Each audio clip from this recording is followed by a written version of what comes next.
If you should survive past 105, look at all you derive out of being alive. And here is the best part, you have a head start if you are among the very young at heart. Hi, welcome to 28 Minutes. Good news 28. Going to my dentist, Dr. Jonathan Engel. See you in a little bit.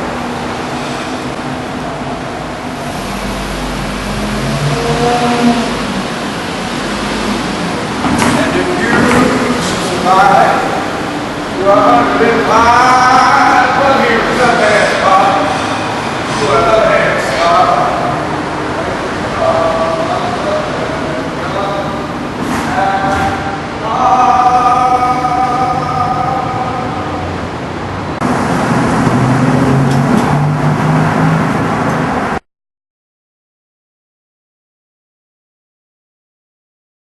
I brushed my teeth for this interview.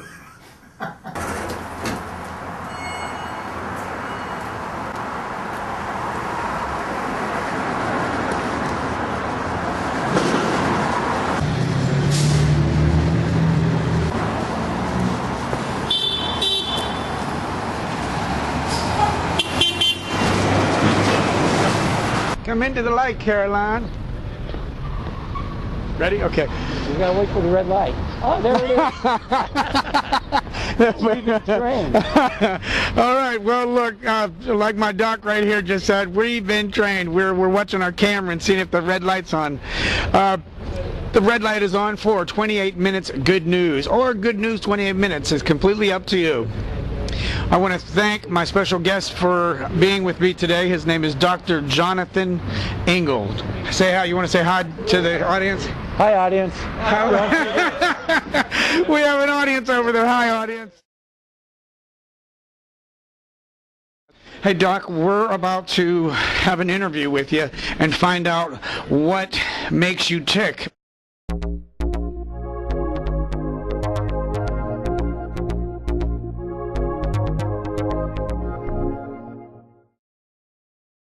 Awesome. So when you have your own dental practice, I take it this is your, oh wow, this is a really nice lobby. Look, come here. Check out this nice seating area. Fancy. Who designed all this? Actually, I used one of my patients, and he's an interior designer, obviously. He did a great job with all the little things that we did here. Wow, talk about giving it back. Wow, hold on a second. You told me about this earlier, and I want to share this with the audience. Would you please tell us who is responsible for this tapestry? That needlepoint was done by my mother, Sandy.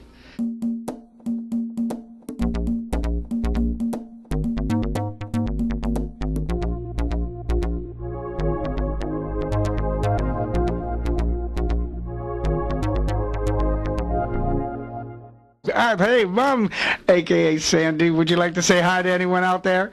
Hi, hi to all of our friends. Thank you, Mom. Nice to see you. We're going to be, now, where are we headed now? We're heading, this is the actual office itself, and we're going to be heading into one of the quiet rooms where we could sit and have our little chat. Okay, I'm not getting any anxiety staring at this chair right now. No, I'm not. Welcome to 28 Minutes Good News, or Good News 28 Minutes. The reason that we are here with my doctor, Dr. Jonathan Engel, is because of his time that he does on the side with YMCA. Is this right, or am I making it up? No, I actually do stuff with the YMCA. I'm very proud of.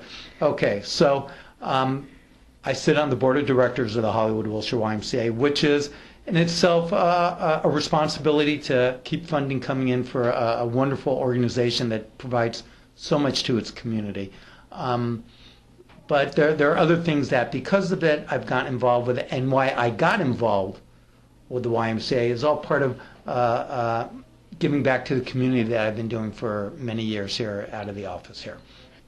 What the heck? What do you mean, YMCA? What'd you do in the beginning? Okay, so I'm part of a group of dentists called the Crown Council, and it's a wonderful group of dentists that provide some educational support, some any type of support you want. We have a chat room, but we also have a very strong charitable side. And for years, they've had a program called Smiles for Life. And what happens during Smiles for Life, and it just ended at the end of June, is that for 4 months a year, we offer not only to our patients, but to anyone who wants to come in to get their teeth whitened. And the whitening, the materials provided by the company, and now it's Philips. They took over Discus Dental. And they donate the material, we donate the time, and we do it at a reduced rate where the money is 100% donation, charitable donation. 50% goes to the national charities of the Crown Council that they pick, and 50% stays with a local charity of my choice. The Hollywood YMCA is the only YMCA in the country that has a housing program for at-risk women. It's called A Brighter Future. And For the women? yes. Okay. And what they do is they actually have housing. One floor is for single women, and the second floor is for women with little children. And it's an 18-month program where the women get an opportunity to go to school, do whatever they have to do to integrate, to get back into society. Doc, would you give us that address? Where is this at? Oh, it's at the Hollywood YMCA. Now you want me to get the address. I'll have to. It doesn't have to be the address. I'm just at the Hollywood YMCA Yes. is where women This and program. children can receive help. Well, it's a program, and I can't sit here and tell you I know everything about how you get into the program, but I'm sure there's a process, and if you're accepted, it's an 18-month program, and the women get a chance. They have housing. It is very, very well run. Elizabeth is my hero. She runs the program, and she is really, really, she loves her ladies. It's tough love. She has her rules. It's a great opportunity for the woman to get a chance to move on. Just to dumb it up for me a little bit, would you? Housing. What do you mean they have housing? For the on the single floor, the women have a room. They have their own individual room. They have a bed. They have a collective kitchen. They have their individual places in the kitchen. They have a TV, computer room. They have computer facilities. Doc, if I may ask, what are their requirements of? What do they need to do? Are they staying there for a year, for a month? Okay. I don't know that you have to stay in for the full duration. It is an 18-month program. Okay. The requirements, I can't tell you all that. That's because I okay. don't know. Now, what is your part that plays in this? So what has happened is over time, let's backstep a little bit to when my father died a little over 2 years ago. And when my father died, I got a chance to really learn about everything that he did in his life. Sorry that it took till then. You knew little bits here and there, but you know, when you sit with a family for a week and you sit and you talk and you hear stories from people that wouldn't normally tell you the stories because they're paying their condolence calls and everything, I learned a lot about my dad. And my dad did a lot. And my dad really felt that giving back to his community was a center point, a focal point of who he was. And he instilled that in all his kids. But I didn't understand until after he passed how he'd done it on a global part. I mean, so my goal is now, I just want to make a difference somehow, because I figured out that I was placed on earth to make a difference. And be as that it may be, unless I win the lotto where I could give a lot of money to people, what I do is I could share my expertise of dentistry. And so working with Elizabeth and Kitty, we started a program where I actually go into the women and their kids, and I present about dental care. And I actually, I have my agenda of education. I've gotten some wonderful support from my friends at Procter & Gamble and... How the heck do you get their help? Well, It's hard. But lucky for me, You knock on their door, call them up, agents. you know what? Getting corporate support is really, really difficult these days. How'd you do it? I have a wonderful relationship with my Procter & Gamble reps. Okay. And I asked them if there's any way that they could help me. So I have Procter & Gamble. I have Butler has helped me. I have a company called Spry Dental. Spry makes candies. They make rinses. They make toothpaste. Candy. Wait, candy. I thought that would be the nemesis of my doc's world. Except that these are all made with xylitol. And Xylitol xylitol is good. Xylitol is very good. Is he making up words? XYLITOL. Xylitol is actually naturally occurring 5-carbon sugar. I know a little bit about it. I'm not going to bore you with the science. But the bacteria in your mouth cannot use it to make acids to break down teeth to cause cavities. So therefore, it is a safe sweetener. It doesn't affect insulin, so it's good for diabetics. It's a little bit more pricier than sugar. Can't be used quite everywhere that sugar can, but certainly for a sweetener that doesn't cause cavities, and for people who are at high risk of cavities, having, let's say, 5 grams of xylitol over the course of the day has been shown to help reduce cavity rates. So, again, they're wonderful people, and they went out of their way and gave products that I was able to give to the women as well. So you show up. What is a typical day of donating your time? What does that exist? What's that consist of? In of? the beginning, we to start it off, I went every other week for 4 meetings, and was pretty intense about. Who was at these meetings? The women in the program. Their kids will come at the very end, but the kids are very young, so it's not for the kids. It's for the moms to help with the kids. Okay. And we would sit there and just discuss dentistry, issues in dentistry, issues they may have with dentistry, and then it would evolve into discussing general concepts of health that I might be able to help them with. You hear some things that are really important to know. Okay. These women, I was very fortunate. I came from an upper middle class family, and my parents had the ways and means to send all their kids to college and to get a degree to be able to work for themselves. So these women come from a totally different walk of life than I do. So for me, it's very humbling to be able to talk to these women and understand that I have never walked an inch in their shoes. So it's really, I don't want to call it a culture clash because we're not clashing. Call it culture education for me. So I get to see and interact with them and see where they're coming from, which is a whole different world of life. So it's been really, really educational for me as well. And we discuss things that are difficult for them, like, you know, when you talk about dentistry, you want to talk about eating well, because sugar, as you politely point out, which is the bane of our existence, so it's everywhere. It's everywhere in the food, and they discuss how, with the means that they have, and, you know, it is what it is, it's really hard for them to buy healthy food, and it bothers them.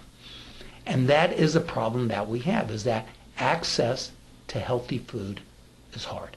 It's expensive. Yep, it's for the rich. You know, so far, until we can get rid of this money system, yeah, it's for those who can afford it. it is certainly a problem that is not going to be easy for me to solve for anyone overnight. But what I do is try to educate as to habits then. And that because What? to habits. So what do I mean by that? For me, and Dr. Light, I would guess that my pedodontist he is somewhere up above. But Dr. Light. Dr. Light. Dr. Light was my pediatric doctor. No. Dr. Oh, God. What was the name of my pediatric dentist? Boy, now I can't even remember it now. I remember his half-moon glasses. But I ate a lot of candy as a kid, and I knew him, and I knew his office very well. Oh, your dentist? Yes, as a kid. So to me, it's like a roll of Lifesavers. As a kid, I'd buy a roll of Lifesavers, and I'd pop one in my mouth, and I'd let it go and suck on it until it was done, and then a few minutes later put another one in. And that was putting like candy in my mouth nonstop. Never gave my mouth time to balance, never gave time for anything. It was just like sugar and bacteria causing cavities.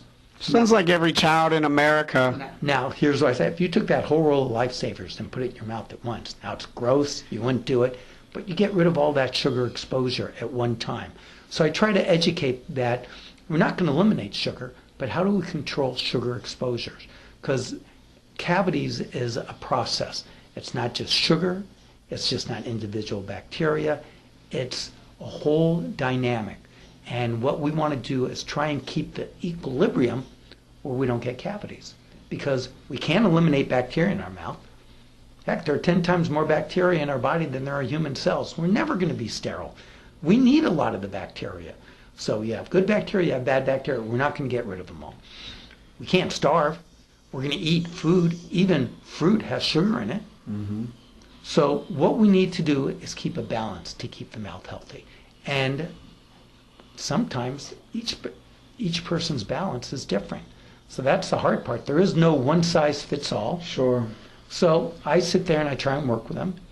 And With these moms. With these moms, answer their questions, and have offered my office if they want services.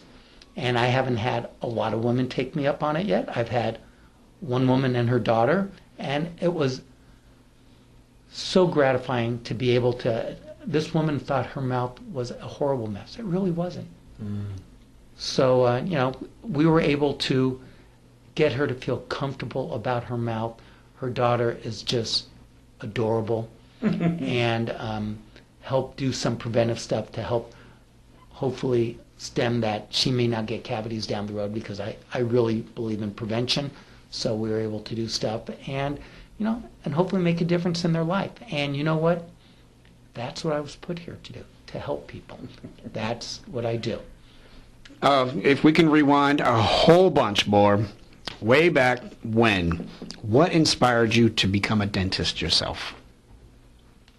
I was 5 years old. Oh my God, I was going to say, was this middle school? Was this high school? No, he took his diapers off about 3 years, 3 years prior to this. What? I pulled a tooth out. And at the age of 5? I lost my first tooth. Your own? Was there help? Was there help? No, I'm sure my mom helped me, or maybe my older brother. My older brother could have hit me in the mouth and it could have loosened up, but that's another story. But basically, I said I wanted to be a dentist, and my dad's an accountant. His brothers are accountants.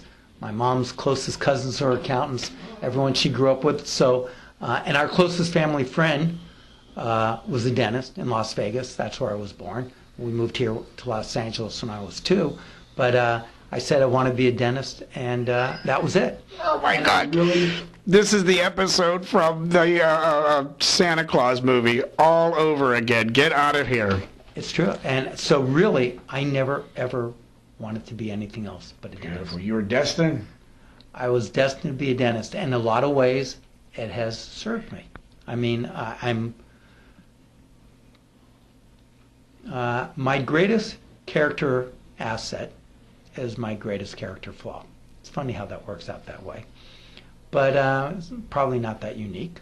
But I just care about people. And a lot of times, and I have to temper it, I care about them more than it appears to me. And I have to use that, as it appears to me, that they care for them. I mean, I'm a dentist. I know what's right and wrong.